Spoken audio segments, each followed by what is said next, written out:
Hey, this is Mead. Today we are introducing the blood orange puree into the blood orange mead. Now, originally this was it was going to be just the Tupelo honey that I had, and then the blood orange puree, excuse me. But I changed it up. I want to keep the Tupelo honey by itself, so I just made a new batch. I used Desert Creek honey, about 3 pounds of Desert Creek honey, a gallon or so of water, and then let that ferment, go through primary.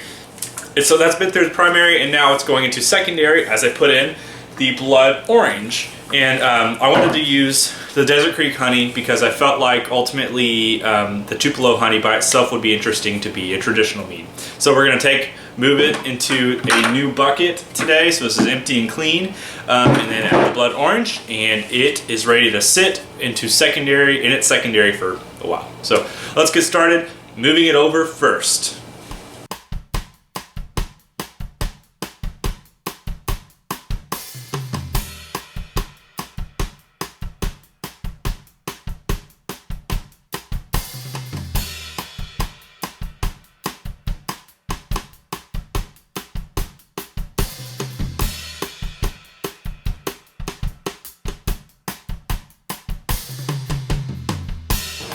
Okay, so a lot of you guys already know this, but most of the time it's really hard to get all of the mead out because there's all of this cake of yeast at the bottom. Now, I've had to sacrifice a little bit of this, but I got a fair amount, and I'm pretty content with the amount of mead I've made into here. Next step is to take our blood orange puree.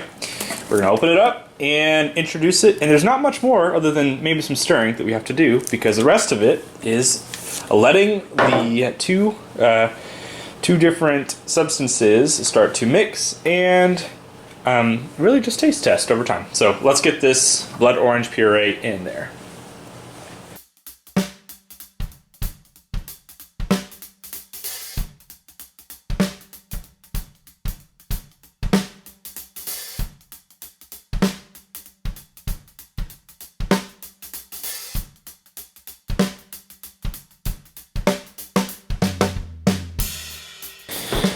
Alright, so I have introduced the blood orange puree into this. Now the interesting about thing about the blood orange puree and all purees is they have their own gravity, specific gravity. So this gravity started at, introducing just the honey and the water initially, was 1.09, which yielded about 11.7% ABV.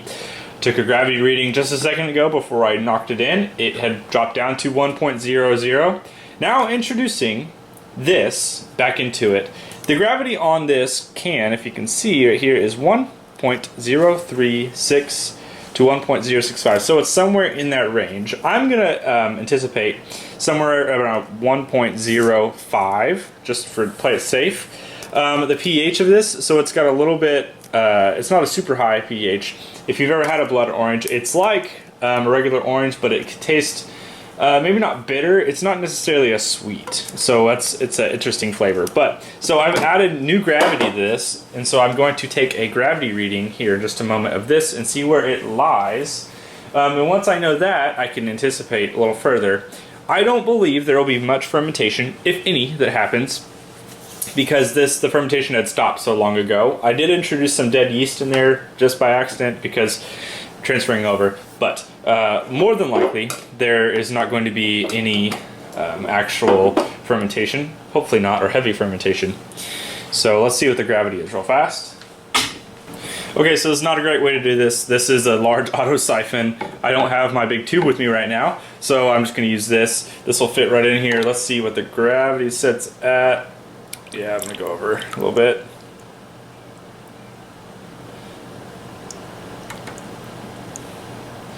Gravity is about 1.01, which is not bad. We did add a little bit of gravity back, and we will just see. You know, the gravity itself of the a puree is that 1.036, 1.065. Ultimately, that just means that when I added the water and I diluted that gravity down, and so it's probably 1.01. So a little sweetness, not a lot. I don't think, like I said, not a lot of fermentation is going to happen, so more than likely that will not go anywhere. But it'll introduce the flavors, we'll get the taste of the blood orange, it'll be great. Okay, so the last thing I want to do is take a quick taste test now. This has been introduced, the blood orange puree's in there, everything's great. It'll sit for quite a while. I'll see if the fermentation starts again. If it does, it'll be secondary fermentation. I don't know, but I want to give it a taste test to see where it's at initially before we start. And a lot of times when I take a taste test, I will put the notes into my little calendar or my all of my mead list. So every time you're making a mead, taste it along the way and see where it's at, because that's how you really judge if you like it or not. A lot of people ask me, should I do this? Should I add more? Should I add more honey? Should I add more water? Should I do whatever?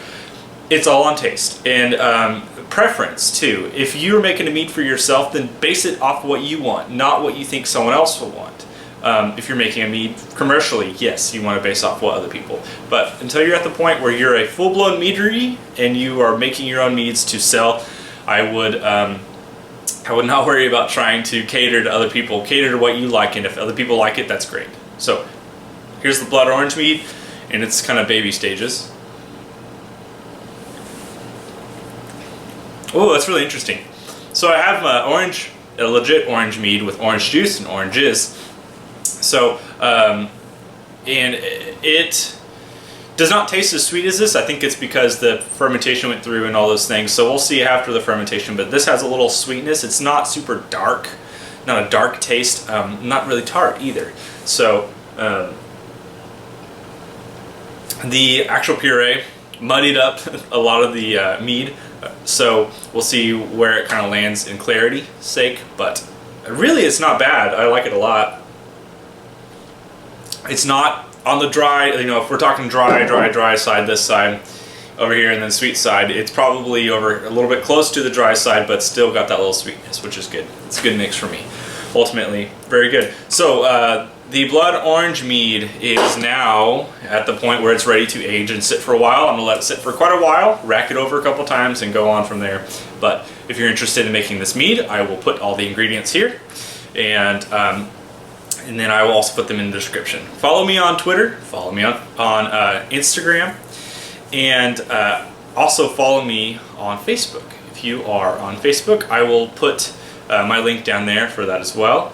And so you have all these utilities. Thanks for watching. I'm really excited to see where this goes. I got lots more videos to come. Leave your comments, questions, everything down in the comments section, and I will try to answer as much as I can. And we will go from there. So, see you guys next time. Cheers.